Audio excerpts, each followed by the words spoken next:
من جمالية جبال القوقاز والكنائس القديمة بقدم الديانة المسيحية نفسها، الطبيعة اللي رح تبهرك والقرى الجبلية الموزعة على داير البلد، المدن أجواءها قريبة للقلب، والناس اللي ثقافتهم تعتبر كل ضيف هدية من الرب.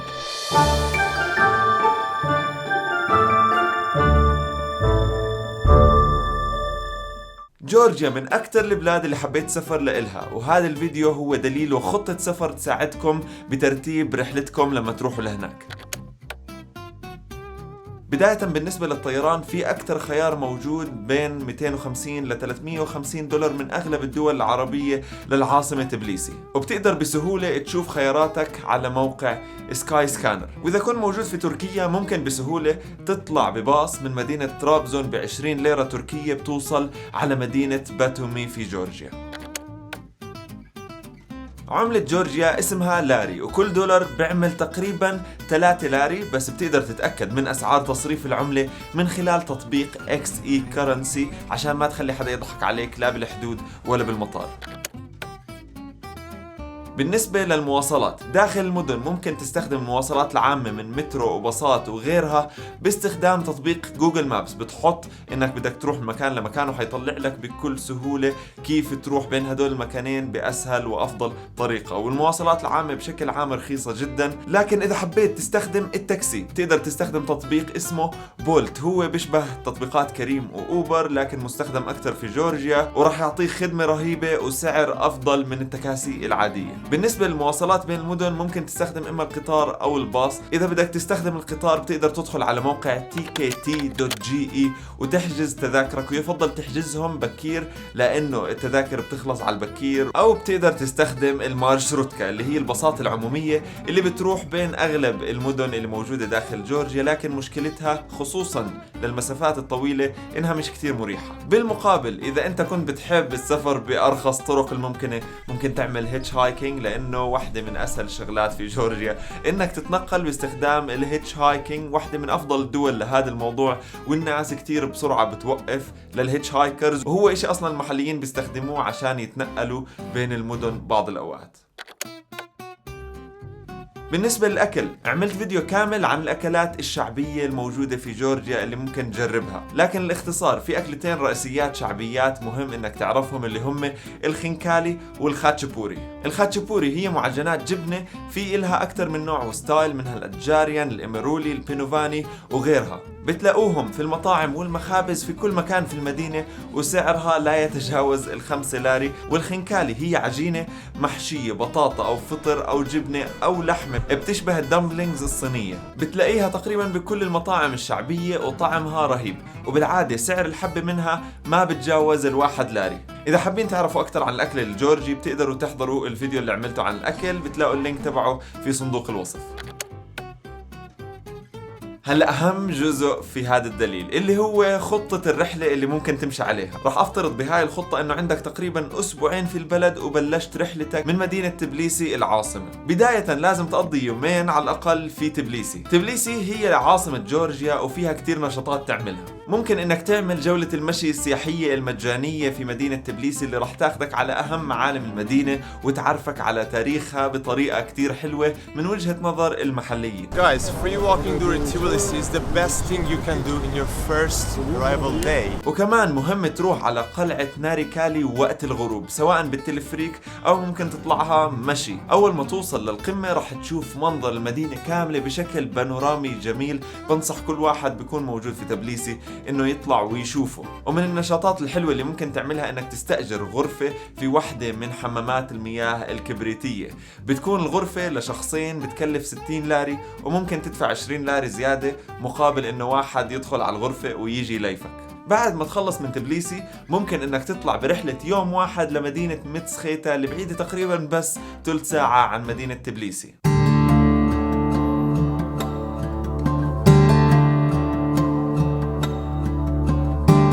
وعشان توصلها خود مارشروتكا من محطة ديدوبي للباصات في مدينة تبليسي رح تكلفك لاري واحد. متسخيتا هي عاصمة جورجيا الروحية، واحدة من أهم المدن التاريخية فيها، وفيها بعض أهم الكنائس القديمة في كل العالم. أهم مكان تروحوا فيها هي كنيسة إجفاري. اليوم جاي على مدينة متسخيتا، بعيدة تقريبا 3 ساعة بالسيارة عن مدينة تبليسي.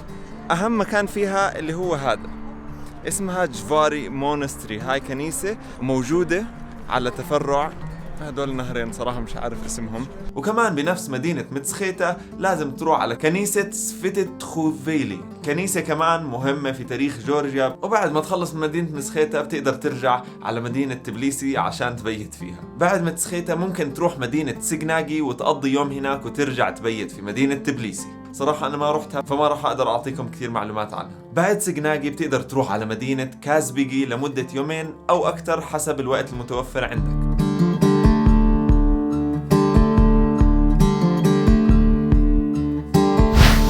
كازبيغي من أحلى المدن اللي ممكن تروح وتعمل هايكينج فيها ومطلة على جبال القوقاز. في الطريق إلها ممكن توقف بمنطقة جودا أوري وتشوف نصب الصداقة ما بين جورجيا وروسيا وتشوف المنظر المطل على جبال القوقاز، وكمان ممكن تعمل بهديك المنطقة باراغلايدنج. وفي كازبيغي لازم تطلع على كنيسة جيرجيتي ترينيتي تشيرش. بعد تقريبا 40 دقيقة طلعنا من القرية هديك باتجاه الجبل لكنيسة جيرجيتي الموجودة هون. لما توصل هون تقدر تشوف المدينة كلياتها. في عدة مسارات مشي رهيبة ممكن تطلعها من مدينة كازبيغي إذا بتحب المشي بالطبيعة، منها المسار لشلال جفيليتي أو لجيرجيتي جليشر. بعد اليومين اللي قضيتهم في مدينة كازبيغي ممكن تطلع وتقضي يوم في مدينة برجومي. مدينة برجومي مدينة بسيطة وعائلية أكثر من المدن الثانية. أهم إشي فيها هي الحديقة العامة اللي موجودة فيها، ممكن تدخل عليها راح تلاقي فيها تلفريك، ألعاب للأطفال، وفيها غابة ممكن تمشي فيها وتوصل لمسبح من المياه الكبريتية بتقدر إنك تسبح فيه مقابل نسيت قديش الدخولية. بعد برجومي بتقدر تطلع غربا على مدينة كوتايسي. مدينة كوتايسي مدينة رايقة وحلوة، ممكن تقضي فيها يومين وتزور المناطق القريبة منها مثل مارتفيلي كانيون اللي هو مكان طبيعي بتشوف فيه نهر جاي بين جبلين، فيه طبيعة حلوة وشلالات صغيرة، وبتقدر تعمل جولة داخل النهر بالقارب. ألوان طبيعة بتجنن. للأسف اليوم منسوب المي عالي فما رح نقدر نطلع في القارب تحت، عاد والله شكله حلو. وممكن بنفس اليوم تروح وتزور أوكاتسي كانيون، برضو مكان طبيعي فيه إطلالة رهيبة على بعض الجبال الخضراء، وبيستاهل إنك تروح تزوره وتمشي في الطبيعة هنا. تاني يوم تقدر تروح على كهوف بروميثيوس وستابليا، كهفين تقدر تشوف فيهم الرواسب الكلسية والصواعد والنوازل، ظاهرة طبيعية جميلة. غير الجولة بالكهف ممكن نطلع جولة بالقارب في النهر، في اشي بحيرة موجودة داخل الكهف، فكمان هذا خيار ممكن تعمله. هدول الكهفين تقدر تروحهم ودخوليتهم $3 فقط. بعد كوتايسي لازم تروح على سفانيتي. صراحة أنا ما رحت سفانيتي بس رحت منطقة بتشبهها اسمها توشيتي، راح أحكي عنها بعد شوي. المهم سفانيتي من المقاطعات المهمة تاريخيا جدا في كل جورجيا، فيها قرى صغيرة مليانة قلاع وشكلها أشبه برسمة مش بحقيقة. كتير راح تنبسط على الطبيعة الموجودة هناك. وإذا كنت من هواة المغامرة ومسارات المشي ممكن إنك تعمل واحد من مسارات المشي الموجودة في مقاطعة سفانيتي اللي هي أهمها إنك تمشي تقريبا لمدة 4 أيام بين مدينة ميستيا لمدينة أوشوغولي، وكل يوم تقدر تبيت أو تخيم في قرية مختلفة. بعد ما يخلصوا اليومين في سفانيتي أو إذا قعدت أكتر تقدر تنطلق لباتومي. مدينة باتومي موجودة على شاطئ البحر الأسود، معروف كتير بإنها لاس فيغاس جورجيا، بس فيها كم من شغلة حلوة ممكن إنك تعملهم، زي إنك تسبح على شاطئ البحر الأسود أو تمشي في منطقة البوليفارد وتشوف الأماكن اللطيفة اللي حواليها زي برج الأبجدية الجورجية أو تمثال علي ونينو الشهير. أو بتقدر تروح على يوروب سكوير، هناك راح تشوف مجموعة مباني بتشبه بتصميمها المعماري عدة مدن أوروبية. ومن أحلى الشغلات اللي تنعمل في باتومي إنك تاخد تلفريك وتطلع على جبل أنوريا، من هناك راح تشوف مشهد بانورامي لكل مدينة باتومي. هذا مكان مطل على كل باتومي تقريبا. وهيك بعد ما خلصت رحلتك في جورجيا تقدر تاخد قطار كتير أريح لك من الباص وترجع لمدينة تبليسي عشان تكمل رحلتك منها. لكن إذا كنت من هواة المغامرة والتحدي وسيارات الفور باي فور تحديدا، واحدة من أهم الأماكن اللي ممكن تروحها خصوصا بسيارة مستأجرة تكون فور باي فور هي مقاطعة توشيتي. الطريق لإلها ما بيفتح إلا من شهر 6 تقريبا لشهر 10، والطريق إلها من أخطر وأجمل الطرق اللي ممكن تسوقها في العالم، والمواصلات العامة لإلها شوي بتغلب. عشان هيك مش راح أحكي لكم هذا الموضوع. شخصيا رحت هيتش هايكينج وكان كتير أسهل بالنسبة إلي من إني أستخدم المواصلات العامة. رحلتي فيها كان مدتها 3 أيام، خيمت في الجبال هناك، فيها عدة قرى جبلية مليانة قلاع وبتشبه مدن مقاطعة سفانيتي. وإذا بتحب الهايكينج الطريق بين القرى هناك قطعة من الجنة. في كتير ناس بيروحوا بفضلوا 3 أو 4 أيام عشان يمشوا الطريق بين القرى مشيا على الأقدام. بالنسبة للإنترنت في أكثر من شركة اتصالات موجودة في جورجيا، أرخصهم بي لاين، لكن الأفضل هي جيوسيل أو ماكتي. عشان تشتري حزم الإنترنت والاتصالات بدك تدفع تقريبا بين 5 ل 20 دولار حسب الشركة اللي بتسجل معها والحزمة اللي راح تشتريها. هاي كانت صراحة أسرع وأسهل مرة بطلع فيها سيم كارد. خلال 5 دقايق كنت دافع وماخذ سيم كارد 30 جيجا وطالع تقريبا ب10 دولار. بالنسبة للسكن، جميع أنواع السكن موجودة ومتوفرة ورخيصة في جورجيا، ابتداء من تخييم اللي مسموح تقريبا بكل مكان بهالبلد، والهوستلات اللي أسعارها بتبدأ من 4 دولار بالليلة. أحسن هوستل حبيته ونزلت فيه وأنا موجود في تبليسي كان اسمه فابريكا.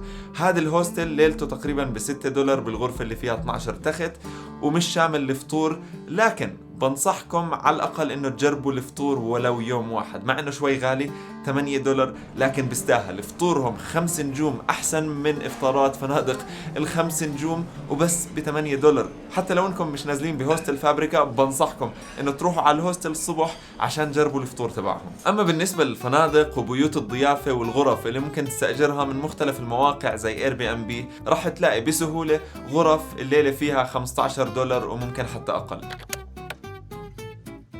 إذا حبيت شغلة السفر وحابب تكمل سفر وأنت موجود في جورجيا، في عندك خيارين كتير حلوين، إنك تسافر إما لأرمينيا أو لأذربيجان خلال رحلتك. البلدين حلوين ولطيفين جدا للسفر. عملت فيديوهين فيهم الطريقة اللي ممكن توصل أذربيجان بالقطار أو أرمينيا بالباص، للمهتمين راح أتركهم في صندوق الوصف. هيك بتكون المعلومات خلصت، لكن قبل ما يخلص الفيديو حاب أوجه شكر كتير كبير لشركة هاي جورجيا اللي ساعدوني كتير في رحلتي وأنا موجود هنا. أنا قليل كتير ما أتعامل مع شركات سفر وأنا مسافر، لكن هاي جورجيا أصروا علي إنه يساعدوني وما قصروا معي أبدا. فبالتالي أي حدا رايح جورجيا وحاب يحجز رحلته عن طريق شركة، راح أترك معلومات هاي جورجيا في صندوق الوصف، تقدروا تتواصلوا معهم وترتبوا رحلتكم عن طريقهم. هون بنكون وصلنا لنهاية الفيديو. كثر الله أسفاركم. سلام. Very nice. مرحبا، أنا ابن حتوتة. إذا عجبكم الفيديو اعملوا شير واشتركوا في القناة عشان تتابعوا رحلتي حول العالم.